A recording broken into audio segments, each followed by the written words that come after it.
Toxic ಹೈಪ್ನ first reason. ಇದು ಯಶ್ ರವರ KGF chapter 2 ನಂತರದ cinema. Industry all time blockbuster hit ಕೊಟ್ಟ ನಂತರ ಅವರು ತಕ್ಷಣ ಇನ್ನೊಂದು ಸಿನಿಮಾ ಮಾಡದೆ ತುಂಬ ಸಮಯ ತೆಗೆದುಕೊಂಡಿದ್ದು. ಇದು ಫ್ಯಾನ್ಸ್ಗೆ ಫ್ರಸ್ಟ್ರೇಷನ್ ಕೊಟ್ಟಿತ್ತು, ಕ್ಯೂರಿಯಾಸಿಟಿ ಕೂಡ ಹೆಚ್ಚಿಸಿತು. ಒಬ್ಬ ಸ್ಟಾರ್ ತಾನು ಪೀಕ್ನಲ್ಲಿ ಇದ್ದಾಗ ಸೇಫ್ ಸೀಕ್ವೆಲ್, ರೂಟೀನ್ ಆಕ್ಷನ್ ಅಥವಾ ಪ್ಯಾನ್ ಇಂಡಿಯಾ ಫಾರ್ಮುಲಾ ಆಯ್ಕೆ ಮಾಡಿಕೊಳ್ಳೋದು ಸರ್ವೇ ಸಾಮಾನ್ಯ. ಆದರೆ ಯಶ್ ಗೀತು ಮೋಹನ್ ದಾಸ್ ರವರ ನಿರ್ದೇಶನವನ್ನು ಆಯ್ಕೆ ಮಾಡಿಕೊಂಡಿದ್ದು ಬೇರೆಯದ್ದೇ ಸಿಗ್ನಲ್ ಕೊಡುತ್ತದೆ. ಇದು ರಾಕಿ ಭಾಯ್ 2.0 ಆಗಿರಬಹುದು ಎಂದು ಕೆಲವರು ನಿರೀಕ್ಷಿಸಿದರು.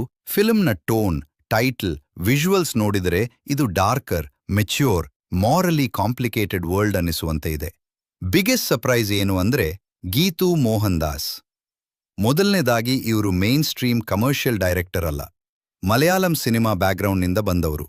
ಆಕ್ಟರ್ ಆಗಿ ಆರಂಭಿಸಿ ನಂತರ ಕಾಂಟೆಂಟ್ ಓರಿಯೆಂಟೆಡ್ ಸಿನಿಮಾಗಳನ್ನು ನಿರ್ದೇಶಿಸಿ ಹೆಸರು ಮಾಡಿದವರು. ಅವರ್ ಲಯರ್ಸ್ ಡೈಸ್ ಸನ್ಡ್ಯಾನ್ಸ್ನಲ್ಲಿ ಪ್ರೀಮಿಯರ್ ಆಗಿತ್ತು, 2 ನ್ಯಾಷನಲ್ ಅವಾರ್ಡ್ಸ್ ಪಡೆದಿತ್ತು ಮತ್ತು 87ನೇ ಅಕಾಡೆಮಿ ಅವಾರ್ಡ್ಸ್ಗೆ ಭಾರತದಿಂದ ಅಫಿಷಿಯಲ್ ಆಗಿ ಎಂಟ್ರಿ ಪಡೆದಿತ್ತು. ನಂತರ ಮೂಥೋನ್ ಮೂಲಕ ಐಡೆಂಟಿಟಿ, ವೈಲೆನ್ಸ್, ಡಿಸೈರ್, ಲೋನ್ಲಿನೆಸ್ ಇಂತಹ ಅನ್ಕಂಫರ್ಟಬಲ್ ಥೀಮ್ಸ್ಗಳನ್ನು ಸಿನಿಮ್ಯಾಟಿಕ್ ಆಗಿ ಎಕ್ಸ್ಪ್ಲೋರ್ ಮಾಡಿದವರು. ಆದ್ದರಿಂದ ಟಾಕ್ಸಿಕ್ ಬಗ್ಗೆ ಕುತೂಹಲ ಏಕೆ ಹೆಚ್ಚಾಗಿದೆ ಎಂದರೆ ಯಶ್ನ ಮಾಸ್ ಇಮೇಜ್ಗೆ ಗೀತು ಅವರ ರಾ, ಇಮೋಷನಲ್, ಲೇಯರ್ಡ್ ಸ್ಟೋರಿ ಟೆಲ್ಲಿಂಗ್ ಸೇರಿಕೊಂಡ್ರೆ ಅದು ಪ್ರೆಡಿಕ್ಟಬಲ್ ಸಿನಿಮಾ ಅಲ್ವೇ ಅಲ್ಲ ಅನ್ನೋದು ಗೊತ್ತಾಗುತ್ತದೆ. ಟಾಕ್ಸಿಕ್ ಅಂದರೆ ವಿಷ, ಆದರೆ subtitle a fairy tale for grown ups.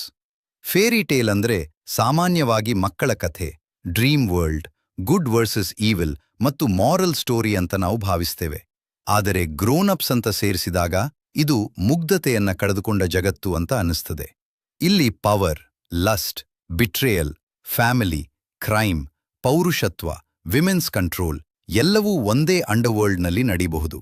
ಈ ಟೈಟಲ್ ಹೇಳುವ ಹಿಡನ್ ಮೀನಿಂಗ್ ಏನೆಂದರೆ ಇದು ಹೀರೋ ವರ್ಷಿಪ್ ಅಥವಾ ಹೀರೋಸ್ ಜರ್ನಿ ಮಾತ್ರ ಅಲ್ಲ. ನಾಯಕ ತಾನು ಬದುಕುತ್ತಿರುವ ಜಗತ್ತೇ ವಿಷಪೂರಿತ. ಆ ವಿಷ ಅವನ ಒಳಗಿದೆಯಾ, ಅವನ ಸುತ್ತಲೂ ಇದೆಯಾ, ಅಥವಾ ಅವನು ಅದನ್ನೇ ಪವರ್ ಆಗಿ ಬಳಸ್ತಾನ ಎಂಬುದು ಚಿತ್ರದ ರಿಯಲ್ ಕಾನ್ಫ್ಲಿಕ್ಟ್ ಆಗಬಹುದು. ಇತ್ತೀಚಿನ ladies and ladies promo Toxic ಹೈಪ್ಗೆ ಹೊಸ ಹುರುಪು ನೀಡಿದೆ. ಈ ಪ್ರೋಮೋನಲ್ಲಿ ನಯನ್ತಾರಾ, ಕಿಯಾರಾ ಅಡ್ವಾನಿ, ಹುಮಾ ಕುರೇಶಿ, ತಾರಾ ಸುತಾರಿಯಾ ಮತ್ತು ರುಕ್ಮಿಣಿ ವಸಂತ್ ಮುಂತಾದ ಫೀಮೇಲ್ ಕಾಸ್ಟ್ ಸ್ಪಾಟ್ಲೈಟ್ಗೆ ಬಂದಿದ್ದಾರೆ. ಕೆಲವು ರಿಪೋರ್ಟ್ಸ್ಗಳಿಂದ ಈ ಟೀಸರ್ ವಿಮೆನ್ ಹೋಲ್ಡ್ ಪವರ್ ಎನ್ನುವ ಜಗತ್ತನ್ನು ಸೂಚಿಸುತ್ತಿದೆ ಎಂದು ಹೇಳಿದರೆ, ಇನ್ನೊಂದು ಕಡೆ ಇದು ಕೇವಲ ಪ್ರಚಾರಕ್ಕಾಗಿ ಮಾಡುತ್ತಿರುವ ಗ್ಲಾಮರ್ ಗಿಮಿಕ್ ಎಂದು ಟೀಕಿಸಿದ್ದಾರೆ. ಇದು ಟಾಕ್ಸಿಕ್ಕಿನ ಹೈಪ್ಗೆ ಡಬಲ್ ಎಡ್ಜ್ ಸೃಷ್ಟಿಸಿದೆ. ಗೀತು ಮೋಹನ್ ದಾಸ್ ಆಂಗಲ್ ಇಲ್ಲಿ ತುಂಬ ಮುಖ್ಯ, ಯಾಕೆಂದರೆ ಅವರ ಹಿಂದಿನ ಸಿನಿಮಾಗಳಲ್ಲಿ ಫೀಮೇಲ್ ಕ್ಯಾರೆಕ್ಟರ್ಸ್ಗಳನ್ನು ಕೇವಲ ಕಥೆಯ ಅಲಂಕಾರಿಕ ಪಾತ್ರಗಳಾಗಿ ಬಳಸಿಕೊಂಡಿಲ್ಲ. ಅವರು ಕಥೆ ಅಥವಾ ವಿಷಯದಲ್ಲಿರುವ ಗಂಭೀರತೆ ಮತ್ತು ಆಳವನ್ನು ಹೆಚ್ಚಿಸಲು ಬಳಸಿಕೊಂಡಿದ್ದಾರೆ. ಅದೇ ರೀತಿಯಾಗಿ ಟಾಕ್ಸಿಕ್ನಲ್ಲಿಯೂ ಬಂದರೆ ಇದೆಲ್ಲದಕ್ಕೂ ಉತ್ತರ ಸಿಗಬಹುದು. ಟಾಕ್ಸಿಕ್ನ ವರ್ಲ್ಡ್ ಬಿಲ್ಡಿಂಗ್ ನೋಡಿದರೆ ಇದೊಂದು ರೀತಿಯಲ್ಲಿ the Godfather, the Departed, ಗುಡ್ ಫೆಲಾಸ್ನಂತಹ ಪಾಲಿಶ್ಡ್ ಗ್ಯಾಂಗ್ಸ್ಟರ್ ಡ್ರಾಮಾ ಆಗಿರುವ ಸಾಧ್ಯತೆ ಜಾಸ್ತಿ ಇದೆ. ಯಶ್ ಜೊತೆ ದೊಡ್ಡ ಮಹಿಳಾಮಣಿಗಳ ತಾರಾಬಳಗಿದೆ. Large scale production, multilingual release plan, international style marketing ಇವೆಲ್ಲ ಸೇರಿ ಟಾಕ್ಸಿಕ್ ಅನ್ನು ನಾರ್ಮಲ್ ಕನ್ನಡ ಸಿನಿಮಾ ರಿಲೀಸ್ಗಿಂತ ದೊಡ್ಡ ಪ್ಯಾನ್ ಇಂಡಿಯನ್ ಇವೆಂಟ್ ಆಗಿಸುತ್ತಿವೆ. ಚಿತ್ರದ ಟೆಕ್ನಿಕಲ್ ಎಕ್ಸೈಟ್ಮೆಂಟ್ಗೂ ಕಾರಣ ಇದೆ. ಗೀತು ಮೋಹನ್ ದಾಸ್ ಅವರ ಹಸ್ಬೆಂಡ್ ಮತ್ತು ಸೆಲೆಬ್ರೇಟೆಡ್ ಸಿನಿಮಾಟೋಗ್ರಾಫರ್ ರಾಜೀವ್ ರವಿ ಟಾಕ್ಸಿಕ್ ಸಿನಿಮಾಟೋಗ್ರಾಫಿಯ ಜವಾಬ್ದಾರಿ ಹೊತ್ತಿದ್ದಾರೆ. ರಾಜೀವ್ ರವಿ ಇವರ ಹೆಸರು ಕೇಳಿದರೆ ರಿಯಲಿಸ್ಟಿಕ್ ಟೆಕ್ಸ್ಚರ್, ರಾ ಲೈಟಿಂಗ್, ವಾತಾವರಣ ನೈಜತೆಯನ್ನ ಹೆಚ್ಚಿಸುವ ಸಿನಿಮಾ ಗ್ಯಾಂಗ್ಸ್ ಆಫ್ ವಾಸೇಪುರ್ ನೆನಪಿಗೆ ಬರುತ್ತದೆ. ಟಾಕ್ಸಿಕ್ನಲ್ಲಿ ಅವರು ಅದೇ ರಫ್ನೆಸ್ ಅನ್ನು ಯಶ್ನ ಲಾರ್ಜರ್ ದ್ಯಾನ್ ಲೈಫ್ ಸ್ಕ್ರೀನ್ ಪ್ರೆಸೆನ್ಸ್ಗೆ ಮಿಕ್ಸ್ ಮಾಡಿದರೆ ಚಿತ್ರ ಗ್ಲಾಸಿ ಮಾಸ್ ಸಿನಿಮಾ ಆಗಿದ್ದರೂ ವಿಜುವಲ್ ಆಗಿ ಗ್ರೌಂಡೆಡ್ ಆಗಿರಬಹುದು. ಯಶ್ ಪರ್ಫಾರ್ಮೆನ್ಸ್ ಬಗ್ಗೆ ಗೀತು ಅವರ ಓನ್ ಕಾನ್ಫಿಡೆನ್ಸ್ ಕೂಡ ಹೈಪ್ ಬಿಲ್ಡ್ ಮಾಡಿದೆ. KGFನಲ್ಲಿ ಯಶ್ನ ಪವರ್ ಸೈಲೆನ್ಸ್, ರೇಜ್, ಎಲಿವೇಶನ್ ಮೇಲೆ ಇತ್ತು. ಟಾಕ್ಸಿಕ್ನಲ್ಲಿ ಆ ರೇಜ್ಗೆ sexuality, guilt, emotional darkness, gangster politics ಸೇರಬಹುದು. ಟಾಕ್ಸಿಕ್ ಬಗ್ಗೆ ಒಂದು ಇಂಟ್ರೆಸ್ಟಿಂಗ್ ಪಾಯಿಂಟ್ ಎಂದರೆ ಇದು ಯಶ್ ಕಮ್ಬ್ಯಾಕ್ ಮಾತ್ರ ಅಲ್ಲ, ಕನ್ನಡ ಸಿನಿಮಾ ಪೊಸಿಷನಿಂಗ್ ಕೂಡ. KGF ನಂತರ ಕನ್ನಡ ಇಂಡಸ್ಟ್ರಿಗೆ ನ್ಯಾಷನಲ್ ಮಾರ್ಕೆಟ್ನಲ್ಲಿ ಒಂದು ಸ್ಥಾನ ಸಿಕ್ತು. ಆದರೆ ಆ ಸಕ್ಸಸ್ ನಂತರ ಪ್ರತಿಯೊಂದು ದೊಡ್ಡ ಸಿನಿಮಾಗೂ ನೆಕ್ಸ್ಟ್ KGF ಎಂಬ ಪ್ರೆಷರ್ ಬಂತು. ಟಾಕ್ಸಿಕ್ ಆ ಟ್ರ್ಯಾಪ್ಗೆ ಬೀಳ್ತದೆಯಾ ಅಥವಾ ಹೊಸ ಗ್ರಾಮರ್ ಬಿಲ್ಡ್ ಮಾಡ್ತದೆಯಾ ಎಂಬುದು ನಿರ್ಧರಿಸಬೇಕಿದೆ. ಮಾರ್ಕೆಟಿಂಗ್ ಸ್ಟ್ರಾಟಜಿ ವಿಷಯದಲ್ಲೂ ಸಿನಿಮಾ ತಂಡ ಹೆಚ್ಚಿನ ಜಾಗ್ರತೆ ವಹಿಸಿದೆ. ಮೊದಲು ಯಶ್ ಮಿಸ್ಟ್ರಿ, ನಂತರ ಪೋಸ್ಟರ್ಸ್, ಆಮೇಲೆ ಸಾಂಗ್ ಎಸೆಟ್ ತಬಾಹಿ, ಈಗ ladies and ladies promo. Tabahi audio release ಆದಾಗ ಕೆಲವು ಫ್ಯಾನ್ಸ್ ವಿಡಿಯೋ ಇಲ್ಲದ್ದಕ್ಕೆ ಡಿಸಪಾಯಿಂಟ್ಮೆಂಟ್ ತೋರಿಸಿದ್ರು. ಇದು ಆಡಿಯನ್ಸ್ ನಿರೀಕ್ಷೆ ಎಷ್ಟು ಹೈ ಆಗಿದೆ ಅನ್ನೋದಕ್ಕೆ ಎಕ್ಸಾಂಪಲ್.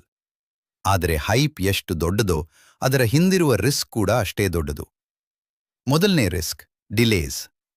ಟಾಕ್ಸಿಕ್ ಸಿನಿಮಾದ ರಿಲೀಸ್ ಡೇಟ್ ಪದೇ ಪದೇ ಬದಲಾಗಿರುವುದರಿಂದ ಅಭಿಮಾನಿಗಳ ತಾಳ್ಮೆ ಪರೀಕ್ಷೆ ಮಾಡುತ್ತಿದೆ.